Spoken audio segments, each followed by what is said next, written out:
Milí priatelia, vítajte pri sledovaní ďalšieho videa Numeromágie. Tentokrát na tému zblúdilé duše, duchovia a duchovný svet. Začnem pekne od začiatku, pretože je to téma, ktorá rezonuje v pozornosti mnohých ľudí. A aj nám do Numeromágie chodia častokrát otázky. Mám pocit, že mám doma dušu niekoho, počujem búchanie, počujem rôzne zvuky, hýbu sa mi predmety, blikajú mi svetlá, búchajú dvere, okná a mám nepríjemný pocit, keď spím, alebo mám pocit, že niekto je pri mne. A presne týmto záležitostiam sa budeme venovať v tomto videu. Čiže toto video bude zamerané výlučne na zblúdilé duše, na duše uviaznuté v tomto medzipriestore, nazveme to tak, a čo preto sa dá robiť. Vysvetlíme si, prečo vlastne niektoré duše ostávajú a za akým účelom a prejavom tu vlastne sú. Takže, ako hovorím, začneme od začiatku. Duša, pokiaľ opustí z akéhokoľvek dôvodu a príčiny fyzické telo, ktoré obývala, v ktorom žila, tak jednoducho má na výber tú svoju ďalšiu cestu. O tom výbere a o tej ceste sa budeme rozprávať v ďalšom videu, čo sa stane s dušou po smrti fyzického tela. Ale v tomto videu sa budeme rozprávať naozaj len o tých zblúdilých dušiach. To znamená, ak tu duša ostane na základe svojej vlastnej voľby a vôle. Prečo je to tak? Môže na to byť niekoľko dôvodov. Môže to byť posledné želanie alebo posledné prianie tej duše, ktoré bolo vyslovené, napísané v nejakej poslednej vôli, alebo povedané v tých posledných dňoch, hodinách, minútach, že by si prijala tá duša, alebo ten človek by si prijal, alebo prijala, alebo chcela, aby sa napríklad majetok rozdelil medzi deti, aby sa toto a toto urobilo z peňazí, ktoré necháva, aby to dedičstvo prípadne dostali ľudia, ktorí to dostať majú. Čiže môže to byť aj forma tzv. Dohliadania na tú poslednú vôľu tej danej duše. Ale môže to byť aj napríklad to, že sa tá duša nestihla rozlúčiť. Buď s milujúcou osobou, alebo s osobami, alebo s rodinou.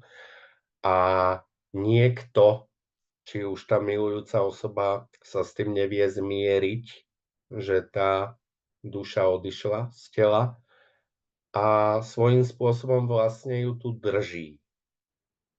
Nepustí ju vlastne urobiť ten ďalší krok a drží ju tu myšlienkami, svojím smútkom, svojím žiaľom, alebo ešte teda nebodaj výčitkami, že tá osoba odišla a nechala tu všetko na pospas, alebo nechala ich tu samých a čo teraz oni budú robiť.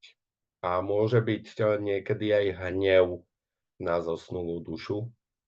A aj z toho dôvodu nemusí byť pustená na urobenie ďalšieho kroku. Pokiaľ je to samozrejme o tom dohliadaní na tú poslednú vôľu tej duše, tak duša tu je dovtedy, kým si naplní ten daný úkol alebo tú úlohu.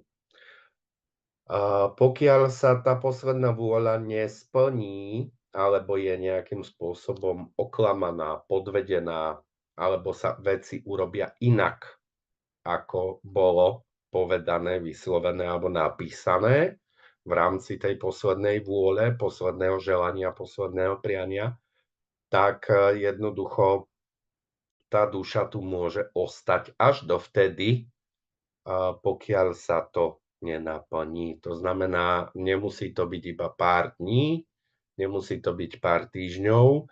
Z osobnej praxe vám môžem povedať, že zažil som aj duše, ktoré tu boli niekoľko rokov. A bolo to z dôvodu, že napríklad to posledné prianie nebolo naplnené, alebo nebolo to rozlúčenie také, keby si prijala tá duša, alebo samozrejme boli aj prípady, kde tu duša ostala uviaznutá niekoľko rokov a bolo to z dôvodu, že nemohla byť pustená na ďalší stupeň, na ďalší level, na ďalšiu úroveň jej postupu, a to z dôvodu toho, že ju tu držali rodinní príslušníci myšlienkami a vlastne takým silným žiaľom. A dokonca ešte aj urnovým prachom, tým, že si nechali urnu doma vystavenú na poličke, a tým pádom vlastne to znásobovalo zostanie a držanie tej duše. Takže to bolo iba niekoľko príkladov, ale pokiaľ tu teda duša ostane, musím upozorniť na to, že tá duša má určitú kapacitu svojej vlastnej energie, ináč sa rozplynie. A nepoznám žiadnu dušu za svoju prax, kde sa tá duša rozplynie dobrovoľne. To proste nejde. Takže vždy je nútená nájsť si zdroj svojej energie, tak to nazveme, aby to bolo pre vás pochopiteľné. Napríklad zariadenia, do ktorých idú baterky a batérie, aby fungovali, tak presne takto funguje aj u duši. Musí si nájsť zdroj energie na prežitie. Samozrejme, najbližší a najlepší zdroj je žijúci človek. Lebo môžu to byť ešte predmety, napríklad, ktoré máte doma, ktoré boli organického pôvodu. V tých všetkých predmetoch, napríklad drevený stôl, má určitú energiu ešte zostatkovú, má samozrejme nízkovibračnú energiu tým, že je hmotný. A ostatné predmety, napríklad perie. Perie bolo predtým na živej husi napríklad a je organického pôvodu. Áno, čiže v každom tom pierku, napríklad ak máte tie periny ešte po babke alebo po dedovi, tie veľké periny, plné peria, originál peria, tak tie samozrejme majú svoju energiu ešte. Môže to byť elektrické zariadenie, pretože tam je elektrina, je tam energia, ktorá prúdi, a samozrejme je to pre tú dušu tá batéria. Je to zdroj nabíjania sa. Čiže ako sa to prejavuje napríklad, keď duša ostane pri človeku? Ako keď prirovnám to napríklad, aby ste si to lepšie vedeli predstaviť, k prírode kliešť.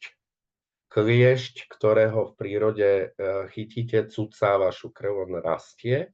Samozrejme môžu z toho vzniknúť nejaké zápalové veci a tak ďalej, ale o tom teraz sa baviť nebudeme. Ale potrebuje vašu krv, potrebuje vašu energiu. A takisto duša, pokiaľ je na človeku, ten človek sa cíti stále slabší, stále unavenejší, stále má pocit, že potrebuje spať. Pripisuje to k rôznym veciam. Stres, počasie, únava, zmena počasia, tlaková níž, má pršať, ja neviem, snežiť, má byť extrémne teplo. Ale stále je unavenejší alebo unavenejšia a to ľudské telo vlastne ako keby slabne, prichádza o tú svoju energiu. Niekedy sa udeje to, že tá duša je si toho vedomá, ktorá je pricucnutá a preskakuje buď na nejaké tie organické predmety alebo nejaké elektrické zariadenia, alebo na iných členov rodiny. Jednoducho počká, kým sa opäť naberie energia do pôvodného hostiteľa. Tak to môžeme nazvať. No a samozrejme, tá duša, keď je tu uviaznutá, čo naozaj je potrebné povedať, ostáva vlastne v tých nízkych vibráciách našej Zeme, v tom medzipriestore spirituálnom a duchovnom priestore hlavne, kde nie je až toľko dobra a tým pádom tá duša vám nedokáže pomôcť, nedokáže vám pomáhať v určitých rozhodnutiach, nedokáže vám dávať nejaké signály na to, aby vám dávala upozornenia na blížiace sa napríklad nejaké nebezpečie. Z toho dôvodu tie duše naozaj sú prípady, kde väčšinou škodia, strašia, búchajú, upozorňujú na seba typom haló, som tu, ja niečo chcem, som tu pre niečo, robte s tým niečo. A keď to ignorujete, tak samozrejme to upozorňovanie, ohlasovanie na tú prítomnosť tej duši sa stále stupňuje.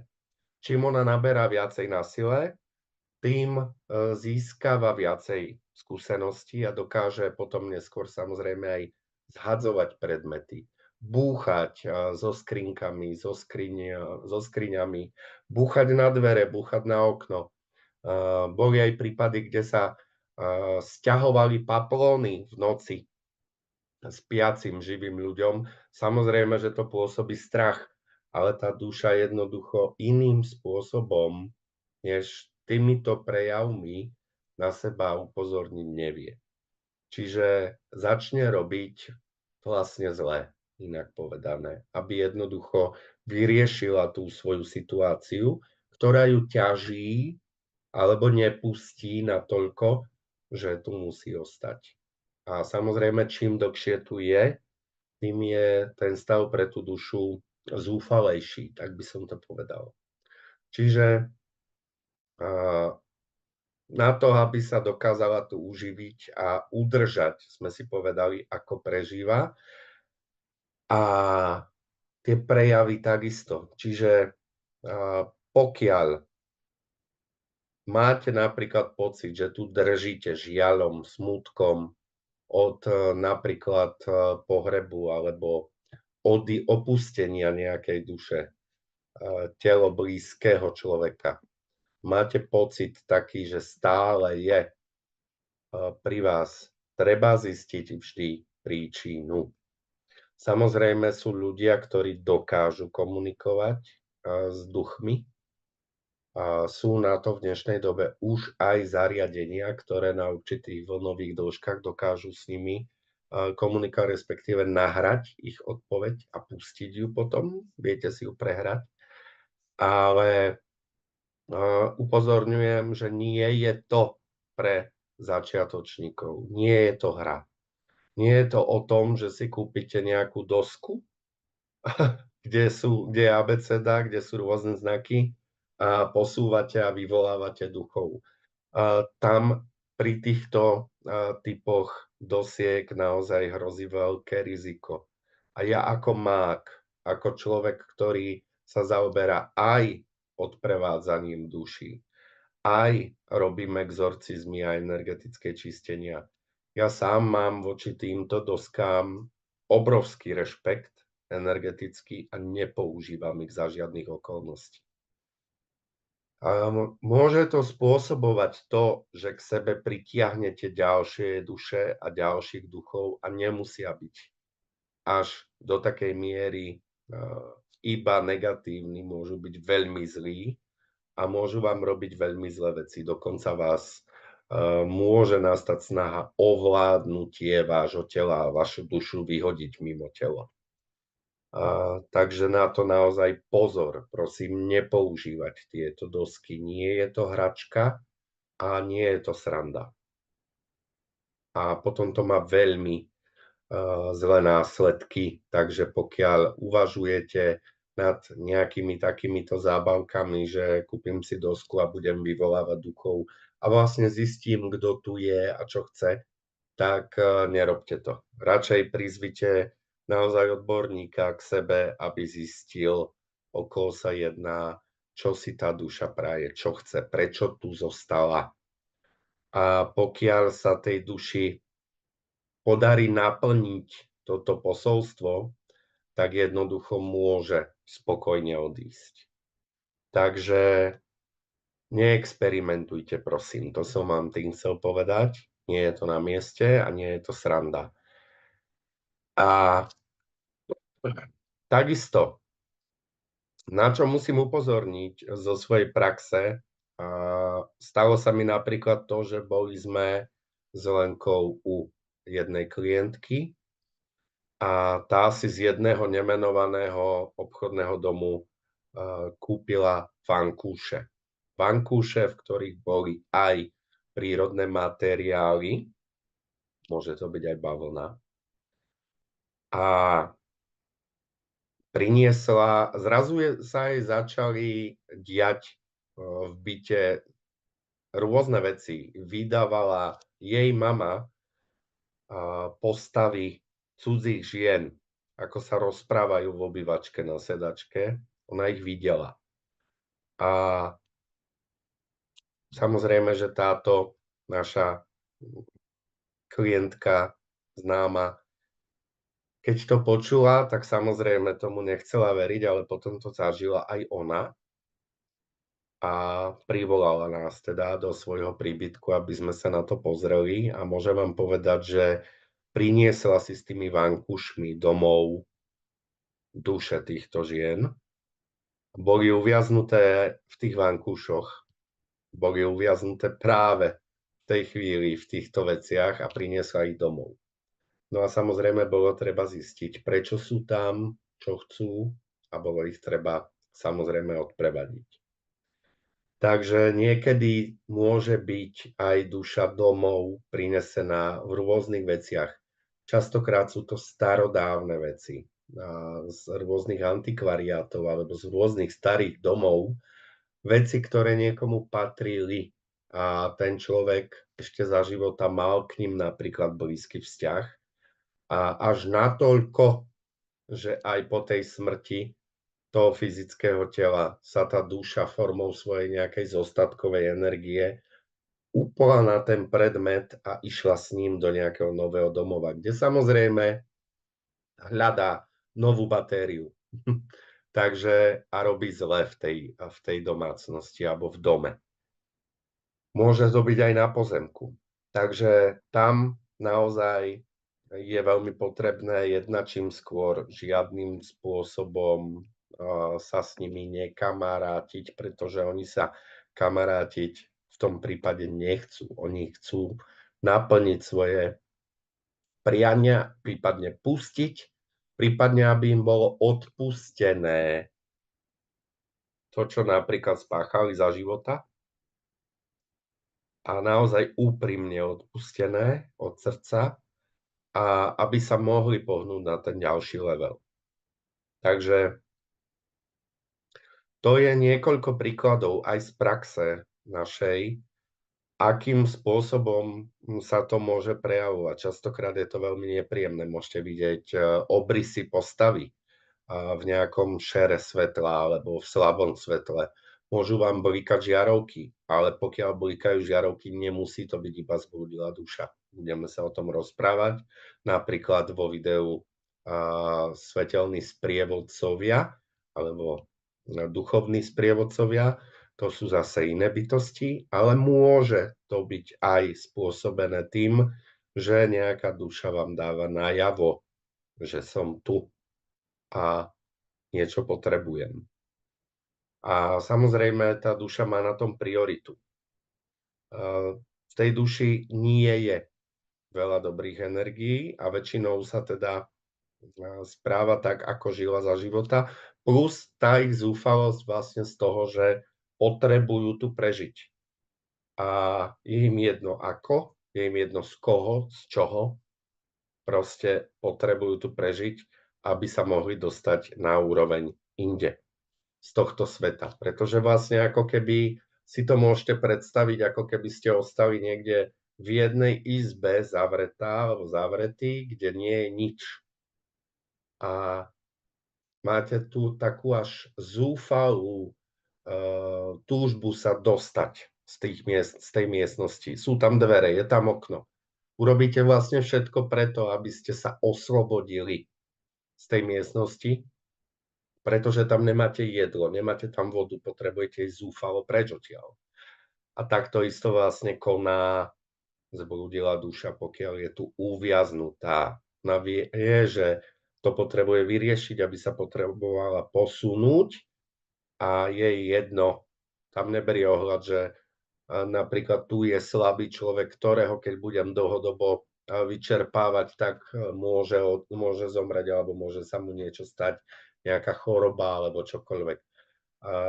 Tá duša to nerieši.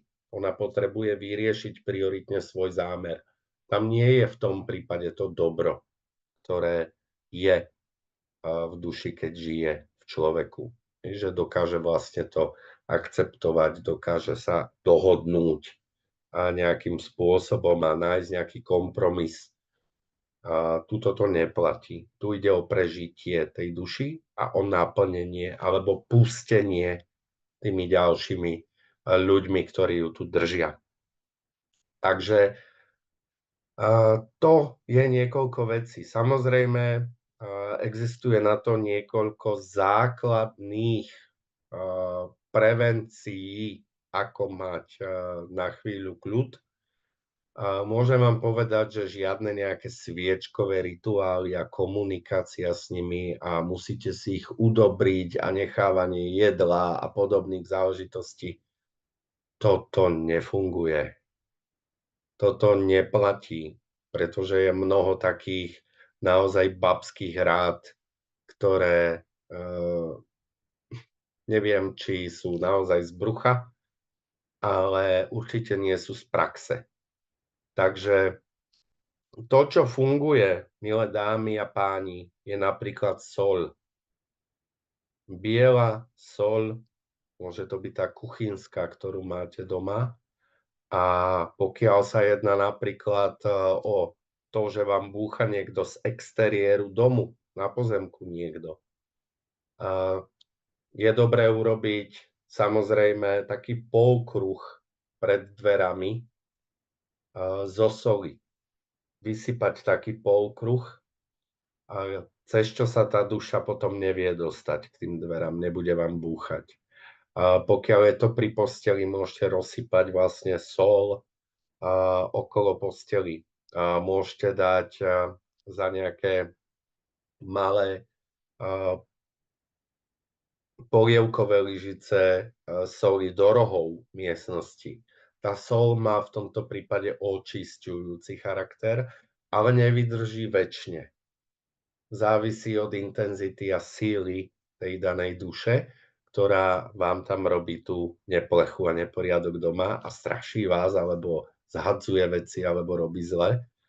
A určite nie je na škodu aj vysvetenie priestorov, či už kňazom, alebo exorcistom, alebo niekým, kto sa zaoberá vysvetľovaním priestorov, tak ako my. A naozaj platí tu, že čím väčší odborník s praxou a čím to viacej cíti, preciťuje, dokáže to nacítiť, tým lepšie. Čiže nie niekoho, kto si zrazu povie, ja budem chodiť vysvetľovať priestory, však neviem, koľko za to budem pýtať a tak ďalej, ale nebude to fungovať. Takže aj tu, áno, čím väčší odborník. Keď sa vám pokazí auto, hľadáte odborníka, servis, niekoho, kto vám to dokáže urobiť dobre, aby to auto bolo bezpečné. Keď sa vám napríklad roztrhne sveter alebo bunda alebo niečo, hľadáte vlastne krajčírstvo, kde sa to dá zašiť.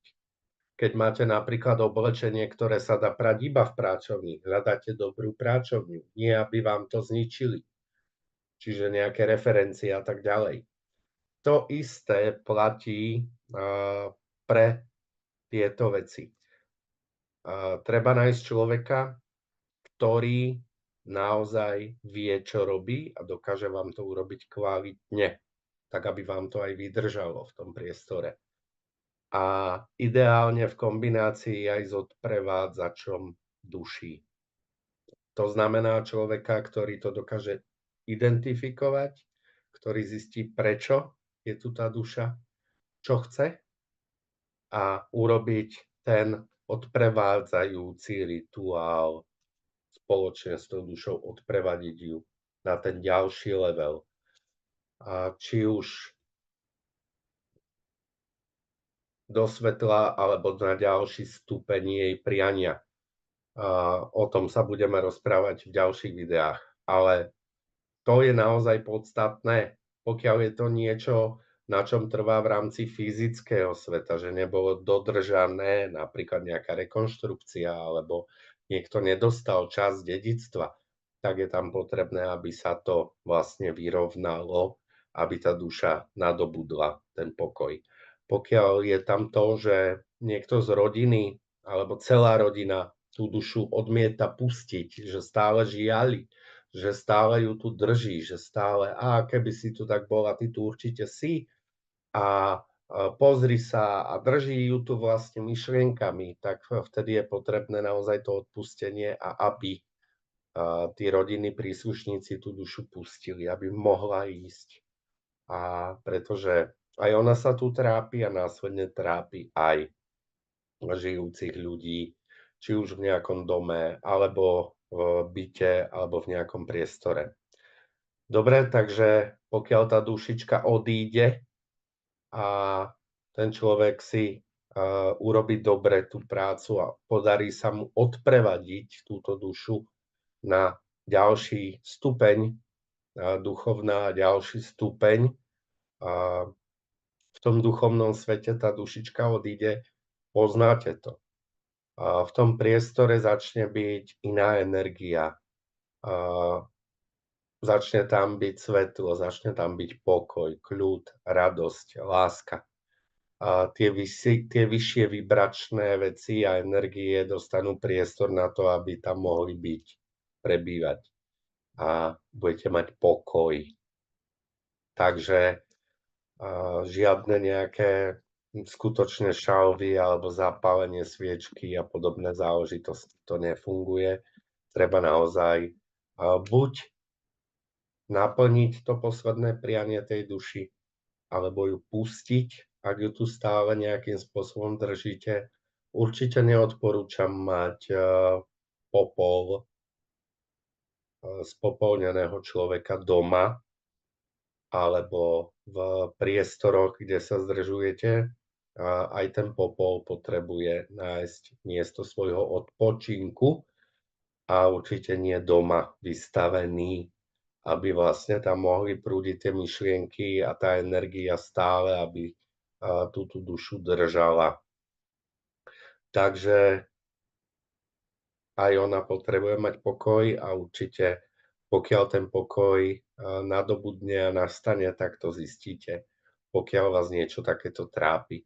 Ale určite nie vlastne spriateľovanie sa, alebo naďalej ju tu držať, alebo nebodaj produkovať strach z toho, že Ježiš zase ide večer a zase mi to tu bude búchať a blikať a niečo mi bude robiť zle a dotýkať sa ma, budem pociťovať chlad a podobné záležitosti, to určite nie.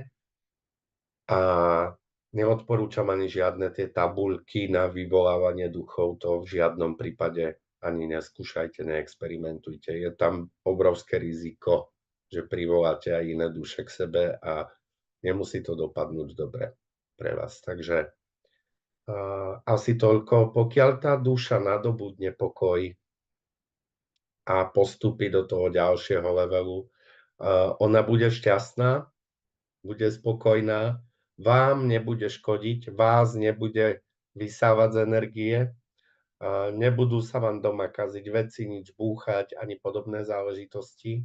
A čo chcem povedať hlavne, je to, že tá duša môže prísť až do levelu, kde sa môže rozhodnúť slobodne, že sa pridá medzi vašich sprievodcov duchovných.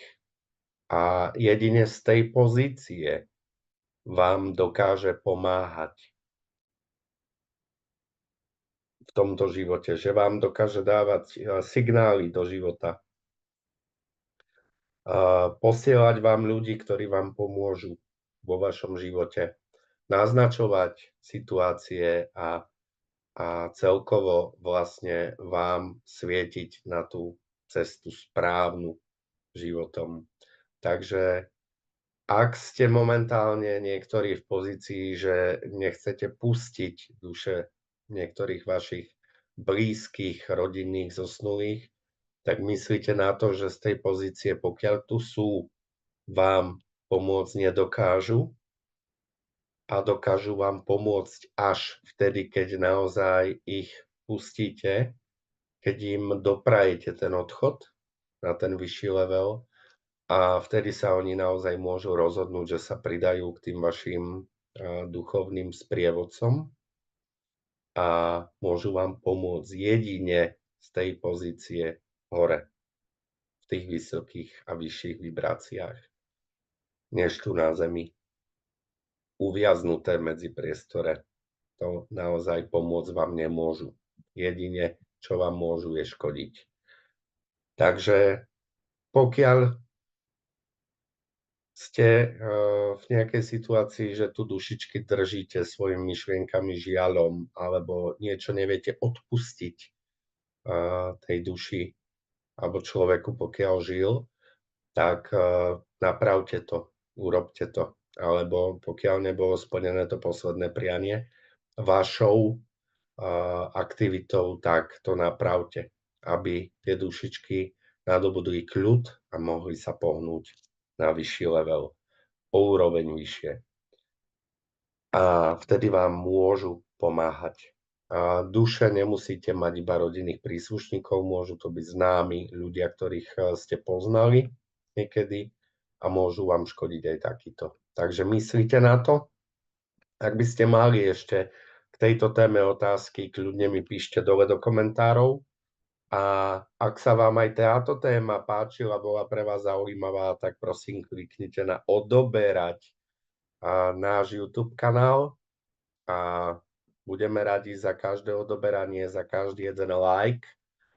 Ak sa vám to video páčilo, pretože sa môže zobrazovať aj ľuďom, čím viacej ľudí bude odoberať tento kanál, tak tým viacej sa môže zobraziť aj ľuďom, ktorí nás neodoberajú, ale trápi ich táto téma a radi by ju vyriešili vo svojom živote.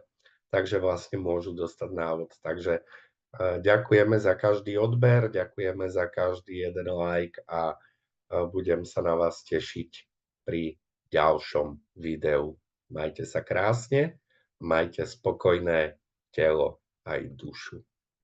Ahojte.